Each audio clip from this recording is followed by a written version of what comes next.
Good morning students. Today we are going to start our second chapter, that is systematics of living organisms. In this chapter you will see different kinds of classification systems, but various part of this chapter is reduced. So we are going to study only the five kingdom system of classification. So students, सगळ्यात आधी जेव्हा plants आणि ॲनिमल्सच्या क्लासिफिकेशनला सुरुवात झाली, म्हणजे living ऑर्गॅनिझम्सचं classification करायला जेव्हा सुरुवात झाली तेव्हा प्लांट्स आणि ॲनिमल्सला दोन वेगवेगळ्या कॅटेगरीजमध्ये, ब्रॉड कॅटेगरीजमध्ये क्लासिफाय करण्यात आलं. आणि जशी जशी डिस्कवरी होत गेली तसे तसे नवीन क्लासिफिकेशन सिस्टीम्स या प्रपोज केल्या गेल्या वेगवेगळ्या सायंटिस्टच्या थ्रू. जसे जसे नवीन ऑर्गॅनिझम्सची माहिती मिळत गेली तसे तसे नवीन क्लासिफिकेशन सिस्टीम्स या प्रपोज केल्या गेल्या. त्याच चेनमध्ये 1969मध्ये R.H. विटेकर या सायंटिस्टनी एक क्लासिफिकेशन सिस्टीम प्रपोज केली, जिला आपण 5 किंगडम सिस्टीम असं म्हणतो. त्या क्लासिफिकेशन सिस्टीममध्ये त्यांनी लिव्हिंग ऑर्गॅनिझम्सला त्यांच्या वेगवेगळ्या क्रायटेरियाच्या बेसिसवरती ही सिस्टीम प्रपोज केली होती. फॉर एक्झाम्पल, जो ऑर्गॅनिझम आहे तो प्रोकॅरियोटिक आहे की यूकॅरियोटिक आहे, त्यानंतर ऑर्गॅनिझम हा युनिसेल्युलर आहे की मल्टीसेल्युलर आहे, त्यानंतर ऑर्गॅनिझमकडे सेल वॉल प्रेझेंट आहे की अब्सेंट आहे, त्यानंतर ऑर्गॅनिझमचं मोड ऑफ न्यूट्रिशन काय आहे. या वेगवेगळ्या क्रायटेरियाच्या बेसिसवरती त्यांनी ऑर्गॅनिझम्सला 5 किंगडममध्ये क्लासिफाय केलं. Like Monera, kingdom Protista, kingdom Fungi, kingdom Plantae and kingdom Animalia. आता किंगडम मोनेरामध्ये काय केलं त्यांनी की जेवढे पण प्रोकॅरियोटिक ऑर्गॅनिझम्स आहेत विथ जेवढे पण युनिसेल्युलर प्रोकॅरियोटिक ऑर्गॅनिझम्स आहेत त्यांना सगळ्यांना त्यांनी किंगडम मोनेरामध्ये टाकलं. म्हणजे जेवढे पण बॅक्टेरियाज वगैरे जे आहेत त्यांना त्यांनी किंगडम मोनेरामध्ये ॲड केलं. त्यानंतर जेवढे पण प्रोटिस्ट आहेत, प्रोटिस्टमध्ये आपल्याला युग्लेना, डायटम्स वगैरे आपण बघतो, अमिबा वगैरे, पॅरामेशियम वगैरे, तर त्यांचे जे कॅरेक्टर्स आहेत ते कुठे ना कुठे या 4 किंगडम्सची कनेक्टेड आहेत. म्हणजे किंगडम फंजायशी, ॲनिमालियाशी आणि प्लांटी आणि मोनेराशी ते कनेक्टेड आहेत. लाईक युग्लेनाचं बघणार तर युग्लेना हा फोटोसिंथेसिस परफॉर्म करतो आणि त्याच्यामध्ये काय असतं, सेल वॉल ही ॲबसेंट असते. सेल वॉल ही ॲनिमल्समध्ये ॲबसेंट असते, तर युग्लेनामध्ये सेल वॉल ही ॲबसेंट असते. म्हणजे हे झालं ॲनिमल्सचं कॅरेक्टर. आणि प्लांट या फोटोसिंथेसिस परफॉर्म करतात, तर युग्लिना जो आहे तो पण फोटोसिंथेसिस परफॉर्म करतो. तर हे कशाचं कॅरेक्टर झालं, प्लांटीचं कॅरेक्टर झालं. तर असे जेवढे पण ऑर्गॅनिझम्स होते की ज्यांचे कॅरेक्टर्स या 4 किंगडम्सशी मॅच होत होते त्या सगळ्या ऑर्गॅनिझम्सला त्यांनी प्रोटिस्टा या किंगडममध्ये ॲड केलं. त्यानंतर जेवढे पण फंगस होते त्यांना फंजायमध्ये टाकलं. त्यानंतर ऑल द प्लांट्स, जेवढ्या पण प्लांट्स होत्या त्यांना प्लांटी या किंगडममध्ये त्यांनी इन्क्लूड केलं. आणि जेवढे पण ॲनिमल्स होते त्यांना ॲनिमालिया या ग्रुपमध्ये, या किंगडममध्ये त्यांनी ॲड केलं. Now we will discuss these kingdoms one by one. Kingdom Monera. Kingdom Monera is consist of unicellular organisms with prokaryotic organization. Kingdom मोनेरामध्ये जेवढे पण ऑर्गॅनिझम्स आहे म्हणजे त्याच्यामध्ये सर्वच्या सर्व बॅक्टेरिया आहेत आणि ते काय असतात, युनिसेल्युलर असतात. म्हणजे ते सिंगल सेलपासून बनलेले असतात. They are made up from single cell. आणि प्रोकॅरियोटिक ऑर्गनायझेशन म्हणजे they do not have well defined nucleus. त्यांच्यामध्ये वेल डिफाईन्ड न्यूक्लियस नसतो. त्यानंतर दीज आर ओमनीप्रेझेंट म्हणजे बॅक्टेरिया जे असतात ते सर्व प्रकारच्या एन्व्हायरमेंटमध्ये तुम्हाला बघायला मिळतील. लाईक हॉट स्प्रिंग्स म्हणा किंवा ज्या हाय सॉल्ट कॉन्सन्ट्रेशनला सुद्धा ते बॅक्टेरिया जे असतात ते इझिली सर्वाइव्ह करू शकतात. किंवा जे व्हॉल्कॅनिक क्रिएटर्स असतात त्यांच्यामध्ये पण तुम्हाला बॅक्टेरिया बघायला मिळतील. फ्रेश वॉटर्स, लेक्स यांच्यामध्ये म्हणजे जेवढं पण सर्व प्रकारचे जे एन्व्हायरमेंट असतात त्यांच्यामध्ये बॅक्टेरिया हे इझिली सर्वाइव्ह करू शकतात. पण म्हणजे ज्या ठिकाणी नॉर्मल ऑर्गॅनिझम्स इझिली सर्वाइव्ह करू शकत नाही त्या ठिकाणी हे बॅक्टेरिया जे असतात ते सर्वाइव्ह करू शकतात. म्हणून त्यांना एक्स्ट्रीमोफिल्स असं म्हणतात, कारण ते एक्स्ट्रीम कंडिशन्समध्ये सर्वाइव्ह करतात म्हणून. Mode of nutrition is photoautotrophic, chemoautotrophic, but majority is heterotrophic. Mode of nutrition जे असतं ते फोटोऑटोट्रॉपिक असतं, केमोऑटोट्रॉपिक असतं आणि मोस्टली हेट्रोट्रॉपिक असतं. फोटोऑटोट्रॉपिक म्हणजे they prepare their own food with the help of sunlight. ते स्वतःचं अन्न स्वतः करतात, स्वतः तयार करतात with the help of sunlight. आणि केमो ऑटोट्रॉपिक म्हणजे ते derive their food from the chemical reactions instead of sunlight. फोटो ऑटोट्रॉपिकमध्ये काय होतं, सनलाईटचा यूज होतो. आणि केमो ऑटोट्रॉपिक म्हणजे मध्ये केमिकल्सच्या यूज करून ते त्यांचं स्वतःचं अन्न स्वतः तयार करत असतात. आणि हेट्रोट्रॉपिक म्हणजे they depends on other organisms for their nutrition. त्यानंतर cell wall is made up of peptidoglycan. Cell wall जी असते बॅक्टेरियाची ती पेप्टिडोग्लायकननी बनलेली असते. Peptidoglycan is polymer of sugar and amino acid. It is also called as murein. DNA जो असतो तो सिंपल डबल स्टँडर्ड असतो आणि सर्क्युलर सिंगल क्रोमोझोमच्या फॉर्ममध्ये तो प्रेझेंट असतो. त्याला न्यूक्लिओइड असं म्हणतात. मेम्ब्रेन बाउंड ऑर्गॅनिज जे आहे त्या अब्सेंट असतात, लाईक मायटोकॉन्ड्रिया, क्लोरोप्लास्ट आणि एंडोप्लाझमिक रेटिक्युलम. या ज्या ऑर्गॅनेलिज असतात या प्रोकॅरियोट्समध्ये अब्सेंट असतात. Ribosomes are smaller in size than eukaryotes. Ribosomes जे असतात ते युकॅरियोट्सच्या कंपॅरिझनमध्ये प्रोकॅरियोट्सचे रायबोझोम हे स्मॉलर असतात. ते 70S या साईजमध्ये ते प्रेझेंट असतात. Mode of reproduction is asexual और विथ बायनरी फिजन और budding and sexual reproduction is very rare and takes place by the conjugation method. आता असेक्शुअल रिप्रोडक्शन जे असतं ते एक तर बायनरी फिजनमुळे होतं किंवा बडिंगमध्ये होत असतं. बायनरी फिजनमध्ये काय होतं की सिंगल पॅरेंट जो असतो, सिंगल ऑर्गॅनिझम असतो तो 2 न्यू इंडिव्हिज्युअल्समध्ये डिवाइड होतो. त्याचं जेनेटिक मटेरियल हे 2 इंडिव्हिज्युअल्समध्ये डिवाइड होतं आणि त्या प्रोसेसला बायनरी फिजन असं म्हटलं आहे. बडिंगमध्ये काय होतं की सिंगल जो ऑर्गॅनिझम असतो, पॅरेंट ऑर्गॅनिझम असतो, त्याला बर्ड फॉर्मेशन होतं. तिथं बर्ड फॉर्मेशन झाल्यानंतर एक आउटग्रोथ म्हणजे बर्ड फॉर्मेशन म्हणजे त्याला एक आउटग्रोथ येत असते पॅरेंट ऑर्गॅनिझमला. नंतर ती आउटग्रोथ ग्रो होत असते आणि ती नंतर मॅच्युअर झाल्यानंतर या पॅरेंट ऑर्गॅनिझमपासून डिटॅच होत असते आणि त्याची सेपरेट इंडिव्हिज्युअल लाईफ ही तो ऑर्गॅनिझम जगत असतो. तर याला काय म्हटलं आहे, बडिंग असं म्हटलेलं आहे. तर या दोघी असेक्शुअल रिप्रोडक्शनच्या टाईप्स आहेत. तर बायनरी फिजनमध्ये आणि बडिंगमध्ये सेक्शुअल रिप्रोडक्शन होत असतं आणि सेक्शुअल रिप्रोडक्शन जर झालं तर ते कॉन्ज्युगेशन मेथडमध्ये होत असतं. कॉन्ज्युगेशन मेथड म्हणजे काय, कॉन्ज्युगेशन मेथडमध्ये काय होतं की 2 सिमिलर पॅरेंट्स हे एकत्र येतात, 2 पॅरेंट्स हे एकत्र येतात आणि जेनेटिक मटेरियल एक्सचेंज करतात. जेनेटिक मटेरियल हे एक्सचेंज केल्यानंतर म्हणजे ते एका टेम्पररी पिरियडसाठी एकत्र येतात आणि जेनेटिक मटेरियल एक्सचेंज केल्यानंतर ते पुन्हा सेपरेट होतात. या प्रोसेसला कॉन्ज्युगेशन मेथड असं म्हणतात, जी सेक्शुअल रिप्रोडक्शनचं टाईप आहे. त्यानंतर बॅक्टेरिया जो आहे तो मॉर्फोलॉजिकली डिवाइड होतो 4 कॅटेगरीजमध्ये. स्ट्रक्चरच्या बेसिसवरती डिवाइड होतो 4 कॅटेगरीजमध्ये, लाईक म्हणजे कोकस, बॅसिलस, विब्रिओ आणि स्पायरिलम. कोकस म्हणजे these are spherical in shape, bacillus म्हणजे these are rod shape bacteria, vibrio म्हणजे ते कॉमा शेप बॅक्टेरिया असतात आणि स्पायरिलम म्हणजे हे स्पायरल शेप बॅक्टेरिया असतात. आणि बॅक्टेरिया हा इव्हॉल्युशनच्या बेसिसवर सुद्धा त्याचे 2 टाईप्स आहेत. ते आहेत आर्किबॅक्टेरिया आणि यू बॅक्टेरिया.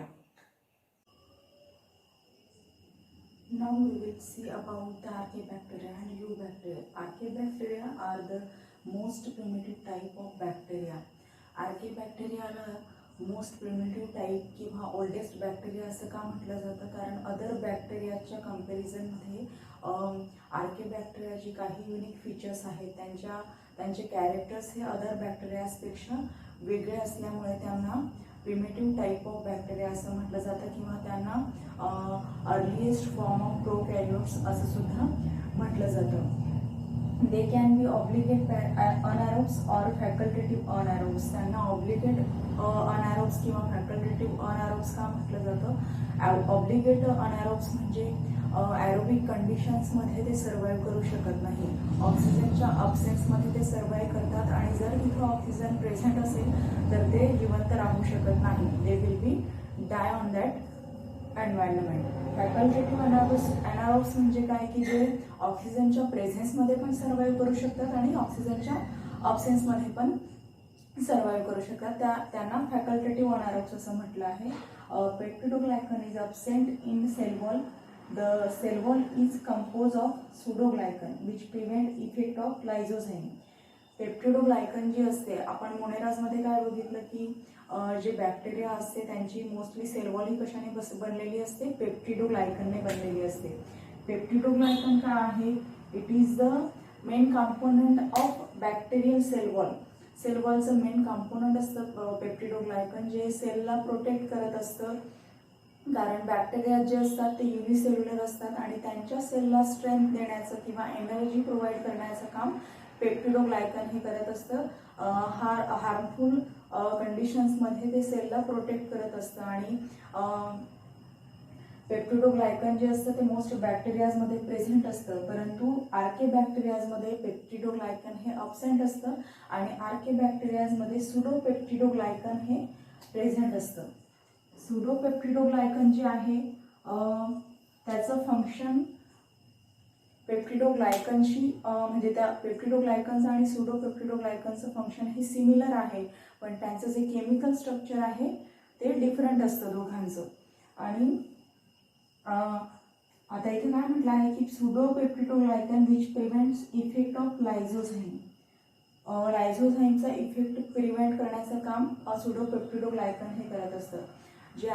काही जे आर्के बॅक्टेरियाज आहेत लाईक मिथेनोजन्स जे असतात ते ॲनिमल्सच्या डायजेस्टिव्ह ट्रॅकमध्ये सर्वाईव्ह करतात. आणि जे होस्ट ॲनिमल असतो किंवा ऑर्गॅनिझम असतो त्याच्या बॉडीमध्ये लायझोझाईम नावाचं एन्झाईम हे सिक्रेट होत असतं आणि त्या एन्झाईमपासून प्रोटेक्ट करण्याचं काम सुडोपेप्टिडोग्लायकन हे करत असतं बॅक्टेरियाला. कारण जे लायझोझाईम एन्झाईम असतात ते बॅक्टेरियल सेलला डिझॉल्व करत असतात आणि त्याच्यामुळे बॅक्टेरिया जिवंत राहू शकत नाही, म्हणून त्या लायझोझाईम एन्झाईमपासून प्रोटेक्ट करण्याचं काम सुडोपेप्टिडोग्लायकन हे करत असतं. Membrane bound organelles are absent but there is a presence of thick cytoplasm contain all the compounds required for nutrition and metabolism.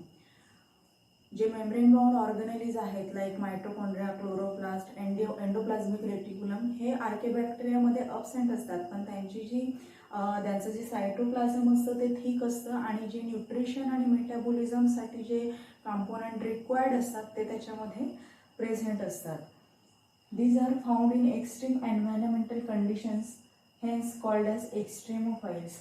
आर्के बॅक्टेरियाजला एक्स्ट्रेमोफाइल्स असं सुद्धा म्हटलं जातं, कारण ते हार्श कंडिशन्समध्ये एक्स्ट्रीम एन्व्हायरमेंटल कंडिशन्समध्ये बघायला मिळतात. लाईक हायेस्ट टेम्परेचर लेवलला ते सर्वाईव्ह करू शकतात, लाईक हॉट स्प्रिंग्स वगैरे किंवा वॉल्कॅनिक क्रेटर्स वगैरे यांच्यामध्ये ते सर्वाईव्ह करू शकतात इझिली. कारण जे ॲसिडिक एन्व्हायरमेंट असतं त्याच्यामध्ये नॉर्मल बॅक्टेरिया सर्वाईव्ह करू शकत नाही, पण आर्के बॅक्टेरियाजमध्ये अशी कॅपॅसिटी असते नॅचरली की ते हे ज्या एक्स्ट्रीम कंडिशन्स असतात ह्यांच्यामध्ये इझिली सर्वाईव्ह करू शकतात. हाय सॉल्ट कॉन्सन्ट्रेशनला, लो pH लेवलला किंवा ॲनिमल्सच्या डायजेस्टिव्ह ट्रॅक्समध्ये जे रुमिनंट ॲनिमल्स आहेत त्यांच्या डायजेस्टिव्ह ट्रॅक्समध्ये हे सर्वाईव्ह करत असतात, म्हणून त्यांना एक्स्ट्रेमोफाइल्स असं म्हटलं जातं. आणि हॅबिटॅटच्या बेसिसवर आर्के बॅक्टेरिया हे 3 कॅटेगरीजमध्ये डिवाइड होतात: मिथेनोजन्स, थर्मोफाइल्स आणि हॅलोफाइल्स. मिथेनोजन्स म्हणजे जे मिथेन प्रोड्यूस करतात ते बॅक्टेरिया. मिथेनो म्हणजे मिथेन गॅस आणि जन्स म्हणजे प्रोड्यूस. तर मिथेन गॅस जे प्रोड्यूस करतात त्यांना मिथेनोजन्स असं म्हणतात आणि त्याचं एक्झाम्पल आहे मिथेनो बॅक्टेरिया. त्यानंतर थर्मोफाइल्स म्हणजे सगळ्यात हायेस्ट लेवलच्या टेम्परेचरला, हाय टेम्परेचरला जे बॅक्टेरिया सर्वाईव्ह करतात त्यांना थर्मोफाइल्स असं म्हणतात. जे हॉट स्प्रिंग्समध्ये ॲसिडिक एन्व्हायरमेंट्समध्ये जे सर्वाईव्ह करू शकतात त्या बॅक्टेरियाजला थर्मोफाइल्स असं म्हणतात. त्याचं एक्झाम्पल आहे थर्मोकोकस. हॅलोफाइल्स म्हणजे काय, जे सलाईन कंडिशन्समध्ये सर्वाईव्ह करू शकतात, जे हाय सॉल्ट कॉन्सन्ट्रेशनला सर्वाईव्ह करतात त्या बॅक्टेरियाजला हॅलोफाइल्स असं म्हटलं आहे आणि त्याचं एक्झाम्पल आहे हॅलोबॅक्टेरियम. The other form of bacteria is eubacteria. These are called as true bacteria. युबॅक्टेरियाजला ट्रू बॅक्टेरिया असं म्हटलं जातं किंवा मॉडर्न बॅक्टेरिया असं म्हटलं जातं, कारण त्यांच्यामध्ये नॉर्मल एन्व्हायरमेंटल कंडिशन्समध्ये सर्वाईव्ह करण्याची ॲबिलिटी असते आणि डिसीज कॉज करण्याची ॲबिलिटी असते, म्हणून त्यांना ट्रू बॅक्टेरिया असं म्हटलं जातं. त्यानंतर बॅक्टेरियाची जी सेल वॉल असते युबॅक्टेरियाची ती पेप्टिडोग्लायकनने बनलेली असते आणि पेप्टिडोग्लायकन हे सेल वॉलचं मेन कंपोनंट असतं बॅक्टेरियल सेल वॉलचं. त्यानंतर if they are motile flagellum is present, जर ते मोटाईल असतील म्हणजे ते जर मुवमेंट करत असतील, मुवमेंट शो करत असतील तर त्यांच्यामध्ये फ्लॅजेला प्रेझेंट असतो. जर ते नॉन मोटाईल असतील तर फ्लॅजेला ॲबसेंट असतो. मोड ऑफ न्यूट्रिशन इज फोटोऑटोट्रॉपिक, केमोऑटोट्रॉपिक और हेट्रोट्रॉपिक. मोड ऑफ न्यूट्रिशन जे असतं ते फोटोऑटोट्रॉपिक असतं, केमोऑटोट्रॉपिक असतं किंवा हेट्रोट्रॉपिक असतं. फोटोऑटोट्रॉपिक म्हणजे they prepare their own food with the help of sunlight. Chemoautotrophic म्हणजे they derive their food from the chemical reactions और केमोसिंथेसिस. हेट्रोट्रॉपिक म्हणजे ते डिपेंड्स ऑन अदर ऑर्गॅनिझम्स. आता जेवढे पण बॅक्टेरिया फोटोसिंथेसिस परफॉर्म करतात, आपण मोनेरामध्ये काय बघितलं की बॅक्टेरियाजमध्ये क्लोरोप्लास्ट हे ॲबसेंट असतं. मेम्ब्रेन बाउंड ऑर्गॅनिजमध्ये क्लोरोप्लास्ट हे ॲबसेंट असतं आणि तरी पण बॅक्टेरिया हे फोटोसिंथेसिस परफॉर्म करतात. कशामुळे तर बॅक्टेरियाच्या मेम्ब्रेनमध्ये एक स्पेशलाइज सेल्स प्रेझेंट असतात, त्यांना क्रोमॅटोफोर असं म्हणतात आणि ते सेल्स पिगमेंट प्रोड्यूस करतात किंवा त्यांच्यामध्ये पिगमेंट्स या प्रेझेंट असतात. तर जेवढे पण फोटोट्रॉपिक बॅक्टेरियाज आहेत त्यांच्यामध्ये क्लोरोफिल ए, क्लोरोफिल बी किंवा झंथोफिल, कॅरोटिनॉइड्स या सगळ्या फोटोसिंथेटिक पिगमेंट्स प्रेझेंट असतात आणि त्या क्रोमॅटोफोरमुळे ते फोटोसिंथेसिस परफॉर्म करू शकतात, म्हणून त्यांना फोटोऑटोट्रॉपिक किंवा ऑटोट्रॉपिक बॅक्टेरिया असं म्हटलं जातं. सायनोबॅक्टेरिया जे आहेत ते युनिसेल्युलर फॉर्ममध्ये असतात, कोलोनियलमध्ये असतात किंवा फिलामेंटस फॉर्ममध्ये प्रेझेंट असतात. सायनोबॅक्टेरियाला आपण ब्लू ग्रीन अल्गीसुद्धा म्हणतो, कारण त्यांचे काही कॅरेक्टर्स हे अल्गीशी मॅच होतात. लाईक त्यांच्यामध्ये क्लोरोफिल पिगमेंट ही प्रेझेंट असते, ते काही जे असतात ते ऑटोट्रॉपिक असतात, म्हणून त्यांना ब्लू ग्रीन अल्गीसुद्धा म्हटलं जातं. Heterotrophs are most abundant. They can be parasitic, symbiotic और सॅप्रोफायटिक. हेट्रोट्रॉप्स जे असतात त्यांची संख्या ही खूप जास्त असते. Most of them are heterotrophic. Like ते एकतर पॅरासायटिक असू शकतात, सिम्बायोटिक असू शकतात किंवा सॅप्रोफायटिक असू शकतात. Parasitic means they depends on host organism.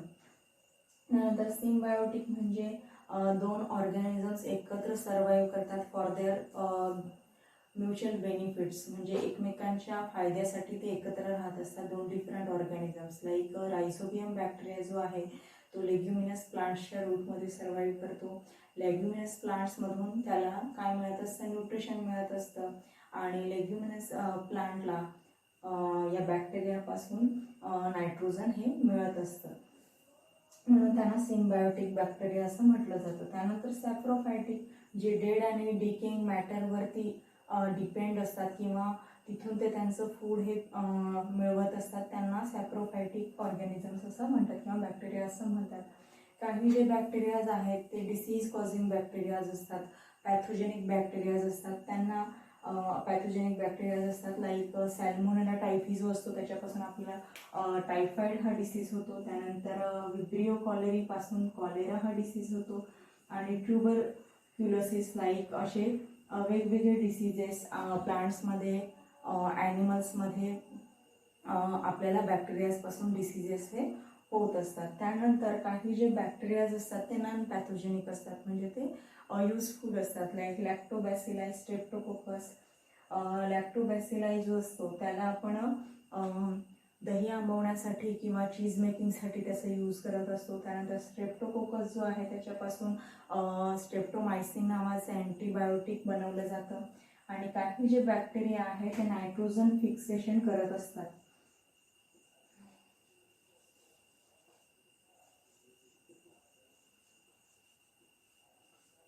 Like nostoc and अविना.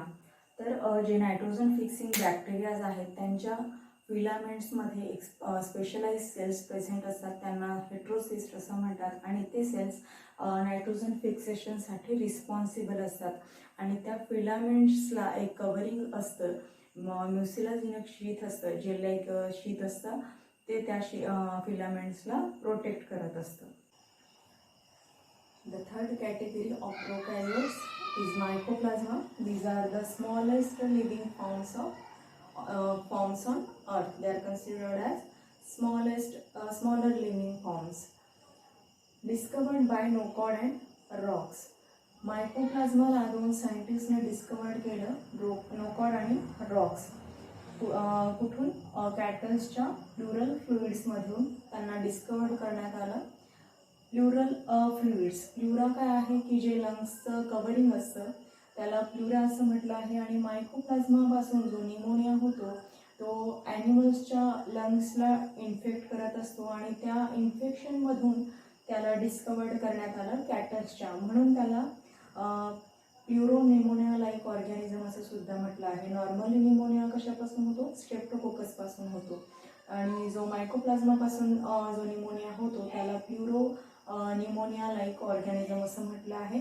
कारण नॉर्मल निमोनियामध्ये जे सिम्पटम्स असतात तेच सिम्पटम्स मायकोप्लाझ्मापासून जो निमोनिया होतो त्याच्यामध्ये पण तेच सिम्पटम्स बघायला मिळतात. म्हणजे ते दोघांचे सिम्पटम्स हे सिमिलर असतात, म्हणून मायकोप्लाझ्माला प्युरोनिमोनिया लाईक ऑर्गॅनिझम असं म्हणतात. Cell wall is absent with nucleus and membrane bound organelles. Cell wall ही अब्सेंट असते मायकोप्लाझ्मामध्ये. आपण काय बघितलं होतं मोनेरामध्ये की जे बॅक्टेरिया असतात तिथे सेल वॉल ही प्रेझेंट असते. आर्केबॅक्टेरियाची सेल वॉल बघितली होती आपण, यू बॅक्टेरियामध्ये सेल वॉल बघितली होती. परंतु हा त्याच किंगडमचा आहे तरी सुद्धा याच्यामध्ये सेल वॉल अब्सेंट आहे, म्हणून याला त्या 2 कॅटेगरीजपासून वेगळं ठेवण्यात आलं आहे. कारण सेल वॉल जी आहे ती याची अब्सेंट आहे आणि हा प्रोकॅरियोटिक ऑर्गॅनिझम आहे. आणि त्याच्यामध्ये न्यूक्लियस आणि मेम्ब्रेन बाउंड ऑर्गॅनिलीज या सुद्धा अब्सेंट असतात. These are found in aquatic and terrestrial environment and that exist as saprophytic and parasitic. मायकोप्लाझ्मा जे आहे ते ॲक्वॅटिक किंवा टेरेस्ट्रियल एन्व्हायरमेंटमध्ये बघायला मिळतात. ते एकतर सॅप्रोफायटिक असतात किंवा पॅरासायटिक असतात. म्हणजे they depends on other organisms for their nutrition. These are pleomorphic. आता मायकोप्लाझ्माला प्लिओमॉर्फिक का म्हटलं जातं? Because they have ability to change their shape. त्यांच्यामध्ये एक ॲबिलिटी असते शेप चेंज करण्याची, म्हणून त्यांना प्लिओमॉर्फिक असं म्हणतात.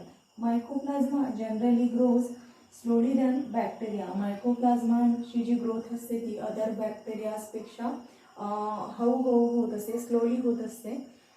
दे रिक्वायर स्टेरॉल्स फॉर न्यूट्रिशन. मायकोप्लाझ्माला न्यूट्रिशनसाठी स्टेरॉलची आवश्यकता असते. स्टेरॉल काय आहे?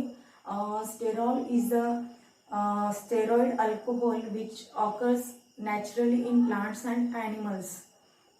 प्लांट्स आणि ॲनिमल्समध्ये नॅचरली तयार होणारं अल्कोहोलिक स्टेरॉइड अल्कोहोल आहे, ज्याला स्टेरॉल असं म्हटलं आहे. आणि जे प्लांट्समध्ये जे स्टेरॉल असतं त्या प्लांट्सला फायटोस्टेरॉल असं म्हटलं आहे. आणि ॲनिमल्समध्ये असणाऱ्या स्टेरॉलला झूस्टेरॉल असं म्हटलं आहे. मोस्ट कॉमन एक्झाम्पल जर बघायचं म्हटलं तर स्टेरॉल हे काय आहे, ज्याला आपण कोलेस्ट्रॉल असं म्हणतो, ते काय असतं? स्टेरॉल असतं, जे नॅचरली आपल्या बॉडीमध्ये तयार होत असतं. आणि मायकोप्लाझ्माला स्टेरॉल हे आवश्यक असतं न्यूट्रिशनसाठी. They are usually resistant to antibiotic like penicillin, vancomycin etcetera and they are sensitive to tetracycline. Mycoplasma हे जे बॅक्टेरिया आहेत ते काही अँटीबायोटिक्सला रेजिस्टंट असतात. म्हणजे ज्या अँटीबायोटिक्सला ते रेजिस्टंट असतात त्या अँटीबायोटिक्सचा त्यांच्यावर कुठलाही परिणाम होत नसतो. आणि ज्या अँटीबायोटिक्सला ते सेन्सिटिव्ह असतात त्या अँटीबायोटिक्सचा यूज करून आपण त्यांना किल करू शकतो. तर पेनिसिलिन आणि वेनुमायसिन किंवा अदर दुसरे जे आहेत ते त्यांना रेझिस्टंट असतात आणि टेट्रासायक्लिन हे या अँटीबायोटिकला मायकोप्लाझ्मा हे सेन्सिटिव्ह असतात, म्हणजे त्याच्या थ्रू आपण मायकोप्लाझ्माला इझिली किल करू शकतो.